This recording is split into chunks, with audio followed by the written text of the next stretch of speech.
5 वर्ष म्हणजे 19 ते 24 मी कुठल्या महत्त्वाच्या सत्तेच्या पदावर नसताना देखील बीड जिल्ह्याच्या जनतेने भरभरून प्रेम आम्हाला लोकसभेमध्ये पण दिलं. अगदी थोडक्यात निसटता पराभव झाला आणि कार्यकर्त्यांनी त्यांची प्रामाणिकता त्यांची लॉयल्टी दाखवून आमच्याबरोबर राहिले आणि आज परळीमध्ये आम्ही राष्ट्रवादीबरोबर युती केली होती आणि बाकी ठिकाणी आम्ही लढलो.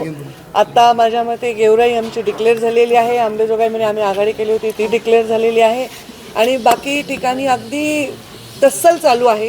कारण तिथे आमचं गेल्या 5 वर्षात आमदार आमचे नाही, कुठली सत्ता हातात नाही, कार्यकर्त्यांना आधार न देताही कार्यकर्ते खूप ताकदीने उभे राहिले.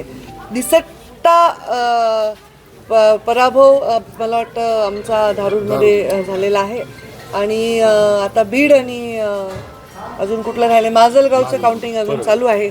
पण मला आनंद आहे की आम्ही जरी धारूरमध्ये थोडक्यात आमचा पराभव झाला तरी आम्ही अंबेजोगाई जी कधी मिळवली नाही ती मिळवलेली आहे. गेवराई आम्ही राखलेली आहे आणि परळीमध्ये एक वेगळी युती करून आम्ही परळीमध्ये पण मोठ्या ताकदीने आम्ही विजयी झालेलो आहोत. तर जनतेने आमच्यावर विश्वास ठेवला, प्रेम दाखवलं आणि एक सकारात्मक कौल दिला. त्याच्याबद्दल मी जनतेचे मतदारांचे मनापासून आभार मानतो. बीडमध्ये पण मी आता जय पराभव थोडक्यात झाला तरी पण आम्ही तिथे म्हणजे लोकल शक्ती असताना देखील आणि आमच्याकडे आता समजा आता मी जिल्ह्याची पालकमंत्री जालन्याची आहे तर जिल्ह्यामध्ये असं कुठल्याही गोष्टीवर मी प्रभाव नव्हते टाकू शकत किंवा मी फंड देऊ शकत नव्हते. माझ्या कार्यकर्त्याला मी एक पत्र नाही देऊ शकले, 5 लाखाचा फंड नाही देऊ शकले गेल्या 10 वर्षामध्ये. तरी हे कार्यकर्ते एकजूट राहिले आणि त्यांनी विजय मिळवला. तर ते मला वाटतं हे सर्वस्वी अत्यंत आनंदाचा आणि त्यांच्या परिश्रमाचा आणि त्यांच्या लॉयल्टीचा विजय आहे.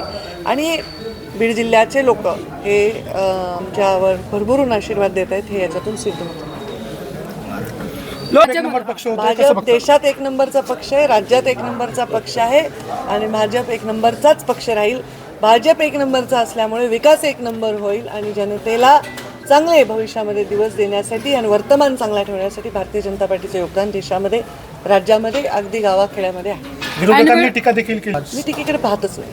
मी आपलं काम करते आणि जे आहे ते परिश्रमाने करते. विजय सुद्धा तेवढ्याच नम्रतेने स्वीकारते, पराभव सुद्धा तेवढ्याच म्हणजे धैर्याने स्वीकारते. असा माझा आतापर्यंतचा प्रवास राहिलेला आहे. ऐनवेळी आपण बीड चांगलं झालं. मी तेच म्हणते की आम्ही जिथे 5-10 हजार मतं घेऊ शकत होतो आज तिथे आम्ही 8,500-9 हजारांनी लीडवर आहोत. आणि मी तेच सांगते की सत्ता केंद्र कुठलंही भारतीय जनता पार्टीकडे नसताना आता मी मंत्री आत्ता वर्षापूर्वी झाले पण मी माझ्या जिल्ह्याची पालकमंत्री देखील नाही झाले तरी या जिल्ह्यामध्ये आम्ही आमच्या कार्यकर्त्यांना काहीच ताकद देऊ शकत नसतानाही भाजपच्या मतदारांचं मी मनापासून आभार मानते. काही ठिकाणी कडक आमची चालली आहे फाईट. बघू आता काय निकाला. परळीकडे लक्ष असतं राज्याचं बीडमध्ये काय चाललंय, बीडमध्ये काय चाललंय. तर ठीक आहे, हरकत नाही. बीड हा राज्याचं राजकीय केंद्रस्थानी जिल्हा आहे. फक्त आता या बीड जिल्ह्याच्या विकासाकडे सगळ्यांनी लक्ष द्यावं, बीड जिल्ह्याच्या भल्याकडे लक्ष द्यावं. बीड जिल्ह्याच्या मातीतून काम करणारे बीड जिल्ह्यावर प्रेम करू शकतात, बीड जिल्ह्याचा विकास करू शकतात आणि प्रमुख नेतृत्व आता देशाची मोठी पार्टी भाजप आहे त्यामध्ये प्रमुख कोर कमिटीमधली मी आहे आणि एक प्रमुख नेतृत्व म्हणून जिल्ह्याचा विकास करणे हे माझं दायित्व आहे आणि त्यासाठी मी पूर्णपणे विकासाला समर्पित काम करत राहीन.